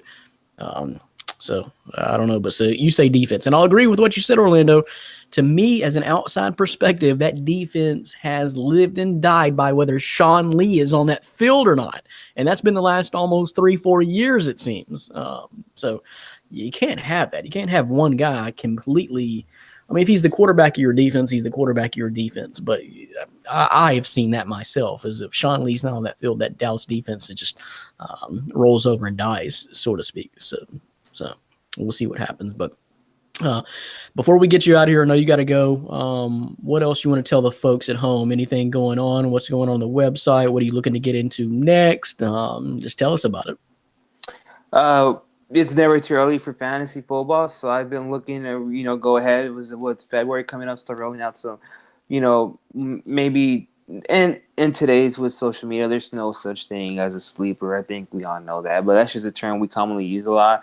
So possibly sleepers for 2018-19 fantasy season, and I want to start getting more back into fantasy basketball stuff and just the NBA in general. And I think it was worth mentioning that in town, that Kawhi Leonard was back on the court, and he did I don't think he did a report through ESPN or anything, but locally he did an interview over here with the local news site, which was pretty awesome to see because he kind of gave his side to the story. So as a Spurs fan, I was like, oh my, kind of like, okay, I can start breathing again. So tell us real quick, if you got time, just really give us the condensed version of what is going on. Is he going to see the court again soon? Yes, he did say he was going to see the court again soon. He was on the shoot around, and he was with the whole team. He's there laughing. And, he didn't have anybody behind him telling him what to say. It was just Kawhi. And you don't really get to see that guy. You kind of see him as, a sort of like as a robot or a cyborg. And, like if he's following the script. And he was just there, shoot around, saying that he'll be back. He is recovering from, he didn't mention his shoulder, the left tear, and that his quad still didn't feel a little bit funny. But you could expect to see him coming up soon. Especially when the Spurs try to make the playoff push. So I'm not going to go ahead and count on my Spurs completely yet. I mean, at the end of the day, it's still the Warriors in the West, but that does feel good knowing that you will see Kawhi coming back pretty soon. So if you do have Kawhi in your fantasy team, do not drop him. Do not drop him. And if there's someone foolish who has him and wants to drop him or is panicking to trade him, go and get him. Hey, good advice. I need that insider advice. And your Spurs did reclaim the 3rd seed, so they're still fighting. They're just the Spurs, man. I can't believe we barely beat the Nuggets by like 2 points last night. It's horrific without Kawhi in that lineup. So yes, we need him. Hey, don't feel bad. The Warriors got spanked by Utah by about 70 points last night. So, and just that was like a week after I just said, after Cleveland got beat so bad, I just said on the podcast that you'll never see the Warriors get beat by 30. That's not what championship squads do. And damned if they didn't. Utah spanked them. But your Spurs are doing okay if they get Kawhi back. So good to know. Good to know that at least he'll be seeing the court again. Maybe I can start playing him in some more daily fantasy. But we know you got to run. Appreciate it, Orlando. The folks at home can look for your work more on the website, myfantasysportstalk.com. Holler at you later, dude. Later. So, Dan, Orlando said defense for the Cowboys. You take this question for Dirty J Bird Rowe. Where do the Cowboys go in the draft? And what do you think they should do? Yeah, I mean, I'm leaning defensive side of the ball. I mentioned, Dallas Goedert. I would like to see. I wouldn't mind him in a Cowboys uniform because I think he's going to be a stud. Can learn a year under Jason Witten, so I don't mind that pick. I don't think tight end is a pressing need where you need to use a 1st-round pick on one. Who's your 2nd-string tight end right now, anyways? It's technically it's Jeff Swaim. He's more of a blocking guy, but they're bringing up Rico Gathers, the old Baylor basketball player. They're very high on him to eventually take over. So if they believe in him, I can understand staying away from tight end in this draft. For me, it's D-line, secondary. In a perfect world, Vita Vea, my number 1 overall player in the draft, would fall to the Cowboys, who do pick 19th. I don't see that happening. I think he's a top 10 pick, but he would completely shore up that defensive front right away. Another name that I also have. I'm sorry, Dan, but real quick, Vita Vea. I was looking at some kind of mocks, and someone had him falling way down there. I mean, I think it may have been to the Cowboys. I don't remember what I was researching, but it was way down there. You had him pretty high on your draft board, and someone was not thinking as high. Someone was thinking. Well, nobody has him as high as me. I have him number 1, so you're not going to find him number 1 on any big board or but draft you think board. the most talented overall at his position player in the draft? he will. I can see him being a rookie all-pro selection. Like he's an all-pro caliber player. Haloti Nada is who my comp is, but I had to put in parentheses but better because I had to go back and watch Haloti Nada's college tape to kind of compare the two.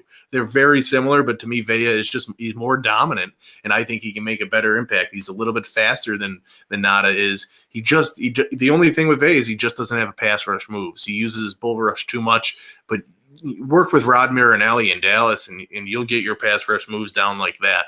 So I think he's an instant game changer. So yes, in a perfect world, I would love him to be there. I think he's going to go in the top 10. Another one who I have in my top 10 on my big board, and coming into the college football season this August, I had him as my number 1 overall player, and that's Derwin James, the safety defensive back out of Florida State. I love what he's about.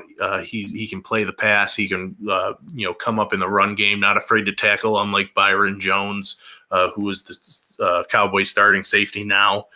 They actually ended up taking him out for 6th-round pick Xavier Woods towards the end of the year because Byron Jones wouldn't tackle anybody. So I like Derwin James as another guy.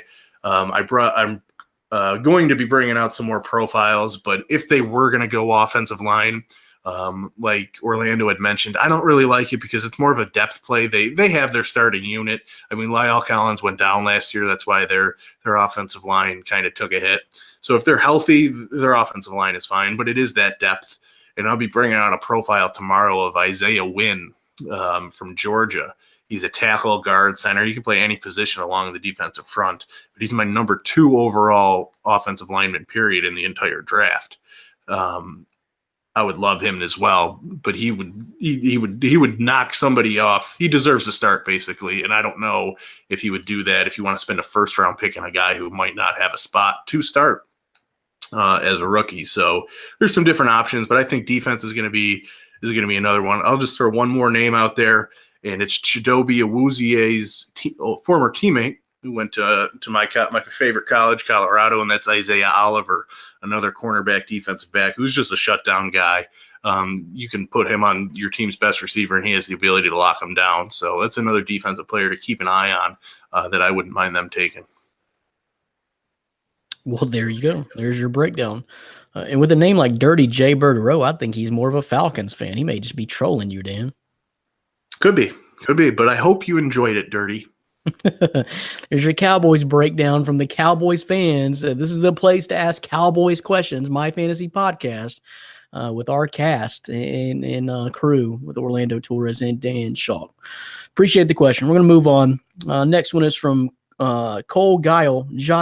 Sorry if I mispronounced the last name, but Cole wants to know, anyone shooting up draft boards after the Senior Bowl that maybe shouldn't be? I know you covered this pretty heavily, Dan. Honestly, I didn't watch the Senior Bowl. I looked at some drafts, or some mocks here and some reviews of the Senior Bowl. Just right off the top, most impressive quarterback, Baker Mayfield, according to this article. Most disappointing is Kurt Benkert from Virginia. So anyway, that's just the quarterbacks. That's your prolific, highlight player, your top player names as far as quarterback position. But regardless of that, what did you think, Dan? And this is a unique question because it's saying who is shooting up the draft boards after the Senior Bowl that really ain't that good and maybe should pull back the reins a little bit. Yeah, I'm actually surprised that article has Baker Mayfield as the best because I thought he looked terrible. I thought he had an awful week. He had a terrible game, and he left in the middle of the second quarter to go home. I mean, I just thought that was such a bad look. Now he says he's tending to family matters, but you commit to play. First of all, you show up a day late and then you leave early. I thought Baker actually hurt his stock more than he helped it by being at that Senior Bowl. A guy that I have that fits this line of questioning is actually another quarterback that I think he took home MVP honors for his side, and that's Kyle Lauletta, the quarterback from Richmond, who had a great Senior Bowl. And after the game, I was talking to some draft guys that I know, and he shot up into their top 5 rankings. And it's like Kyle Lauletta from Richmond. I don't even need to watch his tape to tell you, no, it's not going to happen. He's a smaller type of guy. He doesn't have an NFL arm. His accuracy, I mean, he had a good Senior Bowl, but if he's going to shoot up draft boards, that's kind of a shocker to me. He's a 7th, day 3 pick and a late day 3 pick at that. So I'm not a huge fan of his. He did put on a good game, but overall, I'm not high on him. And then just another name I have written down, who I actually am pretty high on, but there's talk of him going in the middle first round, and that's Marcus Davenport, defensive end from UTSA, right in Orlando's hometown of San Antonio there. He's an edge rusher who struggled the first couple of days at the Senior Bowl in practice, but was dominant at the end of the week where, I mean, there was nobody blocking him. He was getting by everybody. So he's going to be shooting up draft boards. I think he's going to end up being a first-round pick, but I'm going to have a second-round grade on him. I think he's just going to shoot up a little bit too much due to the potential and raw athleticism that he has. There you go. Cole, we'll end that one right there with the expert take from Dan Strzok on the Senior Bowl. Honestly, I usually never watch the Senior Bowl, but I know there's going to be overreactions. And just one comment about the Baker Mayfield thing is what limited action he had, that this article was referencing to the point that he showed that he could play under center, maybe a pro-style system. I don't know what you take away from that, Dan, but that is snaps under center. That's all I got. Right. Okay. He didn't completely fumble the snap under center. That writer. I won't say anything mean. My mom told me not to say anything that's not nice. You know the saying. So I'm going to keep my mouth shut on that one. Right. If you can't say anything nice, don't say anything at all. You got it. Cole Guile, thanks for the question. Next one and last one for this week comes from Craig Wyatt Jr. And this is a big one. This is the last one before the Super Bowl. He wants to know Super Bowl predictions. Give me them and I'll get you give me them, and if you get it dead right, I will give you $100. If I get it right, all three of you give me $100. My prediction, Eagles 31, Patriots 27. Foles leads an 80-yard TD drive with 1:03 left on the clock. Says Craig White. That's pretty specific, Craig. That's pretty freaking specific. And I'll say on behalf of myfantasysportstalk.com, we take that bet. Dan has the checks. He writes the checks out. So take it up with him. But I accept your bet on behalf of myfantasysportstalk.com. We'll see if that happens. But here's my scenario. Since you wanted to get so specific, this is what I got.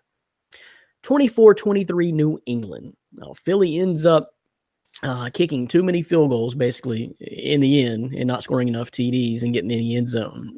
But the D plays pretty well, however. So it's typical New England fashion. Brady gets the ball back, trailing 23-21 with under 3 minutes to go, and leads a drive that results in a 19-yard field goal for the win. Philly does get the ball back, but it's desperation time, and New England picks off Nick Foles. Bill Belichick refuses to even hold the Lombardi trophy and immediately heads to the film room to study tape on his new backup quarterback that he's going to draft. So, bam! How you like that for a scenario? And that's what I got. Dan, what you got? I like that. I have the same winner, if you weren't already going to be aware. Patriots winning. All right, the score here, 42-17. The New England Patriots will not only crush the Eagles, but they're going to crush their fans' souls, hopes, dreams. Carson Wentz, other LCL and ACL. They're going to do it all. Usually the Patriots play close Super Bowls. I just don't see the Eagles' offense being able to do what they did against Minnesota. And you're going to say, well, it's Minnesota's defense and New England's defense. There's such a difference. Minnesota just played flat. They didn't play like themselves against the Eagles. You can say whatever it is, Eagles' game plan. I would put it more as a failure on the Vikings. They just did not play well. And I don't see Nick Foles winning a Super Bowl. You just cannot convince me of that it's not going to happen. And here's the other thing. The reason why I go blowout, I was leaning towards close game, but that radio announcer messed with Brady's daughter. I think that's going to put him on another level where he's just going to go off, and he's going to be Super Bowl MVP. He doesn't need multiple touchdowns. Patriots 42-17. And yes, we will take that bet. Wyatt Jr. I started to give the same scenario he gave, Dan. So we're going to come out a wash either way. But Dan has the checkbook. Lastly, Dan, since we didn't really have a really solid foodie question submitted this week, to my surprises, I just want to ask you, what did you have for dinner last night? What did I have for dinner last night? Oh, I went to Applebee's. I went to Applebee's and met with a potential wedding photographer. And you know what? If you go to Applebee's, you got to go before 6 o'clock Eastern, because you get half price apps and $2 beers. And trust me, those boneless wings and mott sticks were flowing with them tall beers. So yeah, you could live off the appetizers. Yeah, and that's why I forgot, because I had so many damn beers that I was about to say you had Heineken for dinner. No, Heineken was not the $2 special. Sorry, sponsorship and everything there. But went to Applebee's. How about you, Brandon? What'd you have? You don't even really want to know. It was just a low-key, light dinner for me. I had, and this is going to be a crazy combination, I was going to want you to know, but I was working late last night on some My Fantasy hot takes, which we're going to be unleashing more of, hopefully, if you caught that on Facebook and YouTube today. Appreciate it. This one happened to be, what the hell is the catch in the NFL? Since Roger Goodell came out and said he looks to overhaul that rule change, I got to thinking, hey, we talked about that on My Fantasy podcast, a month ago. So got a hot take working, doing a little bit of work last night. So when I got hungry, took a break from working, I ate a turkey sandwich and a bowl of Captain Crunch berry cereal. Say what? So that was my dinner last night. So I don't know if you can, there's no foodie question that would ever allow me to relay that information to the peeps at home. So I'm glad we got to do that.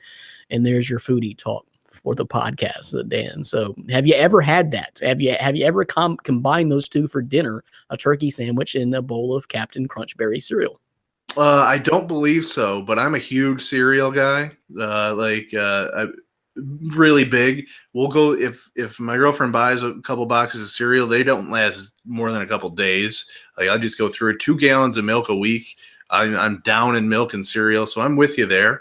Crunch berries are a good choice. You know what? I would like the listeners to send us a cereal question next week, maybe, or something like that, because I'm all about that cereal, milk, and everything. That's why I've never broken a bone. I drink so much milk. Two gallons is a lot. You're kind of like one of your idols, Jerry Seinfeld. There, you're a cereal guy and probably a Superman lover. Cereal guy, yes, yep. Mm-hmm. But you're not. I'm in the bizarro world. I'm in the bizarro world where I actually don't. Reggie's. I had to go to Reggie's. So maybe we can get a question about a big salad, which Reggie's does not offer on next week's podcast. But thanks for joining us. However you join us, whether it be YouTube, whether it be myfantasysportstalk.com, whether it be on Facebook now, watching the whole video on Facebook. If you're just going to listen, you can do that too. You can do it through iTunes, SoundCloud, and now Stitcher. So appreciate you guys for joining us each and every week. We'll holler at you next week. For my co-host Dan Shaw, I am Brandon Reed. Next week, folks. Later. Peace.